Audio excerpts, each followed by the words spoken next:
Kembali bersama kami dalam Sahab Pagi Malaysia. Seterusnya kita bakal bincangkan sedikit berkaitan dengan Belanjawan 2024 dan tumpuan akan kita terus berikan kepada keusahawanan. Betul, dan tajuk kita untuk kali ini adalah Belanjawan 2024, transformasi usahawan guna ruang dan juga cipta peluang.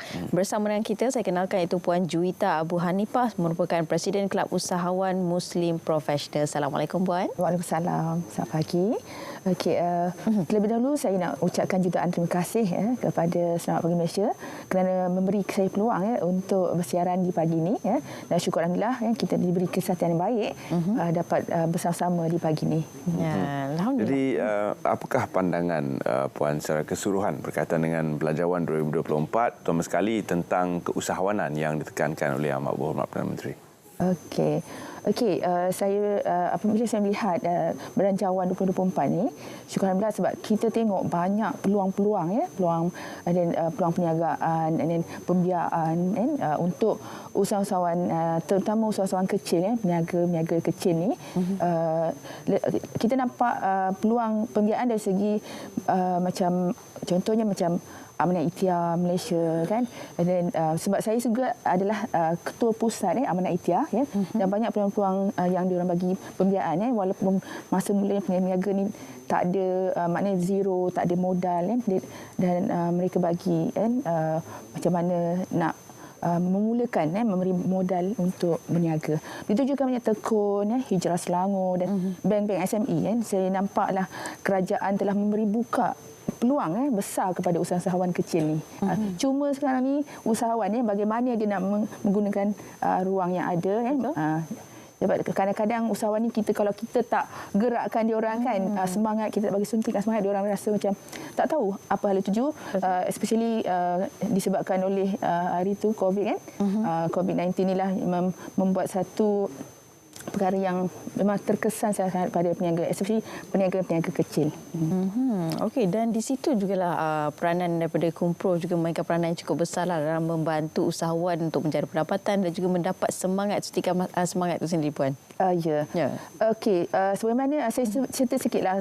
Actually Kumpro ni sebenarnya pada mulanya kita banyak bantu golongan-golongan yang macam ibu tunggal, ibu yang ditinggalkan asnaf yang diorang tak tahu hal tuju dan sentiasa inginkan bantuan dan sumbangan. Dengan adanya dari Kumpro ni, kita mengambil satu inisiatif mengadakan program-program keusahawanan kepada mereka, bagi suntikan semangat pada mereka kan. Jadi yang mana mungkin diorang tak ada modal, kita ada bersama usahawan lain yang ada produk mereka masing-masing. Jadi kita buat business matching. Sebab kita nak cari Kumpro nak cari macam bagaimana diorang nak menjana pendapatan. Sebab diorang tak tahu macam mana nak bermulanya untuk menjana pendapatan ni. Jadi bagaimana sebenarnya Kumpro membantu untuk usahawan-usahawan kecil mencari peluang-peluang yang ada dalam Belanjawan 2024 ini? Okey, Kumpro kita banyak buat event program. Baru-baru ni pun kita ada buat program memperkasakan ekonomi wanita madani. Melalui event-event ni kita akan ada satu macam ceramah, macam suntikan semangat kan. Jadi macam sebab pada mulanya diorang mungkin tak nampak macam mana diorang nak buat kertas kerja, lembaran kerja untuk buat pinjaman saya kongsikan sikit macam contohnya Amanah Ikhtiar Malaysia, sebab saya sebagai ketua pusat juga di Amanah Ikhtiar. Jadi macam kita benda tu memang senang diorang nak dapat. Kadang-kadang diorang tak nampak diorang ingat macam kita, nak buat ni semua susah. Sebab biasanya golongan-golongan peniaga kecil ni diorang kan meniaga macam goreng pisang kan, yang tepi jalan gerai. Diorang tak tahu macam mana nak buat. Diorang rasa semua susah. Kalau kita tak ajar diorang macam mana diorang nak buat paper kan, paperwork ni sebenarnya benda dia senang saja kan. Sebenarnya pada situlah proses. Sebab saya nampak kadang-kadang peniaga ni diorang tak ada satu lembaran kerja kan untuk berniaga. Maksudnya apa yang diorang guna, macam contohnya dia berniaga hari ni, diorang pakai balik. Diorang guna, diorang pakai balik kan. So benda tu macam mana diorang nak nampak yang hasil jualan dia okey ke tak. Dan apabila dia orang buat pinjaman, kita nak tengok duit keluar masuk dia orang, adakah bulan ni dia orang nak dapat keuntungan ke tak kan. Sebenarnya kita kelab Kumpul ni akan mengajar lah teknik-teknik macam mana dia orang nak dapatkan pembiayaan. Tapi saya rasa macam di Amanat Ikhtiar pun senang dapat pembiayaan sebab dia tak perlu, kadang-kadang kita nampak ramai yang dah blacklist kan sebabkan COVID hari itu ramai yang dah blacklist kan. Jadi diorang tak dapat pembiayaan. Macam mana kalau diorang tak ada satu dana kan, diorang tak dapat nak berniaga. Jadi di Amanat Ikhtiar sendiri cara dia memang senang. Janji kita ada 5 orang dalam satu grup tu. Kira 4 sahabat, contoh saya seorang dan 4 orang tu adalah sebagai guarantor. Dan kelulusan dia pun amat cepatlah, dalam 16 hari pun dah dapat. Okey, banyak sebenarnya ilmu yang akan diberikan oleh Kumpul sebenarnya kan. Yang mungkin usaha-usaha yang kecil dia tak tahu sebenarnya. Dia rasa semua benda susah sebab sebenarnya dia orang yang nak kena menggerakkan. Dia orang kena cari peluang benda tu sebab ini bukan masanya untuk relax dan santai sebab memandangkan ekonomi yang sekarang ni kan. Jadi dia orang kena kejar dan cari peluang. Dan kita sebagai Kumpul ni kena bagi semangat, sentiasa bagikan dia orang, suntikan semangat supaya dia orang sendiri bergerak. Sebab dia orang ni lain, mentaliti dia orang tak macam golongan usaha-usaha yang memang dah berjaya kan. Jadi dia orang ni sentiasa sikit dia orang down kan.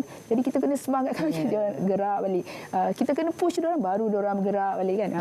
Itulah cara. Jadi kita kena banyakkan contohnya kelas-kelas coaching, mentoring kan melalui digital dan juga buat event dan kita memang banyak buat event sekarang ni untuk naikkan semangat usahawan.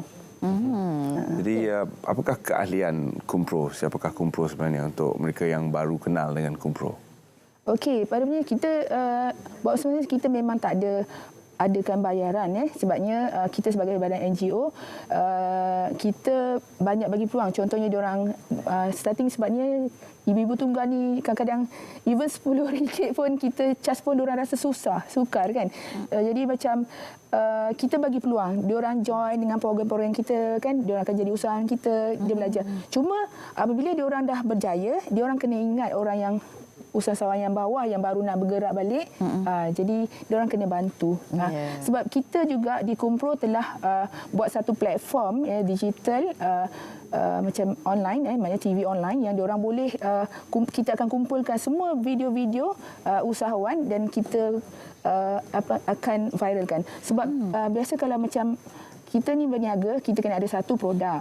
Bila diorang tak ada produk, Kumpul akan adakan contoh kita bagi macam tudung ke kan, diorang boleh jual tudung kan, memulakan perniagaan tanpa modal. Dan kedua, macam mana diorang nak pasarkan? Sebab ramai yang golongan B40 ni diorang tak tahu macam nak pasarkan menggunakan digital. Jadi kita akan latih mereka dan kita akan kumpulkan video-video diorang. Kalau diorang tak tahu macam mana nak buat video, kita sendiri akan pergi ke tempat peniaga ni, ambil video, saya sendiri akan turun padang. Kita ambil gambar video ni dan kita masukkan ke dalam TV online kita lah, yang memang free. Kita memang tak ada charge. Ini memang kita nak bangunkan balik diorang, bantu diorang kan. Sebab benda yang paling mahal sebenarnya adalah periklanan kan. Sebab golongan-golongan ni diorang memang tak ada, ibarat macam kosong kan, tak ada apa-apa, modal pun tak ada kan. Jadi itulah cara Kumpul membantu mereka.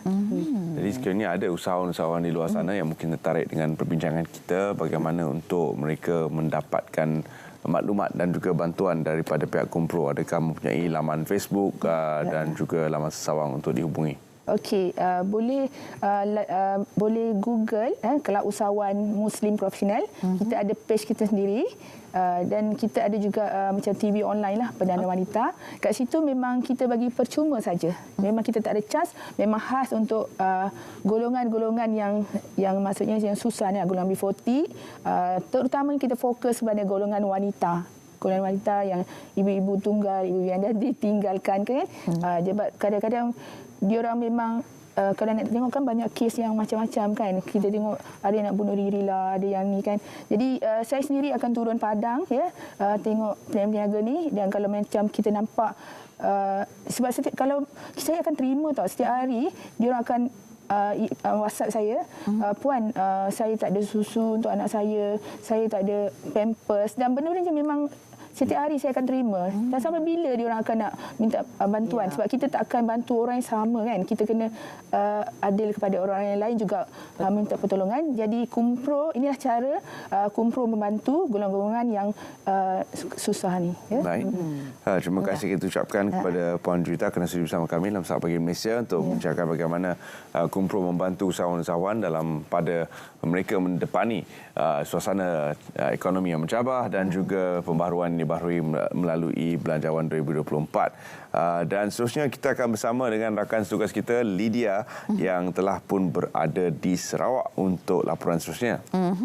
Dan kita nak berkongsi berkenaan dengan apa yang menarik di Cerita Pagi Sarawak bersama dengan rakan kami yang telah pun bersedia, Lydia. Silakan. Assalamualaikum dan salam Malaysia Madani. Terima kasih Terence dan Raja Sufia yang kini berada di studio Selamat Pagi Malaysia